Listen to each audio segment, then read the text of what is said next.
এই কেকটা আমি যেদিন বানিয়েছিলাম সেদিন আমার এত টেনশন হচ্ছিল যে আমি সারাক্ষণ ভুলভাল কাজকর্ম করে ফেলছিলাম। সেদিন ছিল প্রায় 43 ডিগ্রি টেম্পারেচার আর এই কেকটা আমাকে প্রায় 1 ঘন্টা ট্রাভেল করে তারপরে ডেলিভারি করতে হতো। এটা ছিল 1.5 পাউন্ডের 2 টায়ারের একটা অ্যানিভার্সারি স্পেশাল কেক। এই কেকের ছবিটা কাস্টমারই আমাকে দিয়েছিল আর বলেছিল পার্পল আর হোয়াইটের মধ্যেই এই কেকটা রাখতে। প্রথমেই আমি দুটো কেককে পার্পল আর হোয়াইট দিয়ে পুরোটা কভার করে নিয়েছিলাম। এত অবধি তো ঠিকই ছিল। তারপরে সমস্যা হলো একটার উপর আরেকটা কেক বসাতে গিয়ে।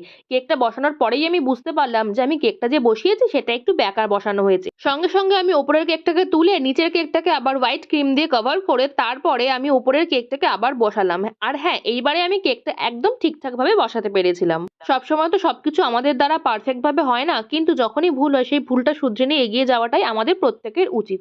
তো যাই হোক, এই তো ছিল আজকের কেকের ডেকোরেশন। তোমাদের কাছে এই কেকটা কেমন লাগলো অবশ্যই আমাকে কমেন্টে জানিও। ভালো লাগলে একটা লাইক করে দিও। আর সাবস্ক্রাইব করতে ভুলো না কিন্তু। দেখা হচ্ছে পরের ভিডিওতে।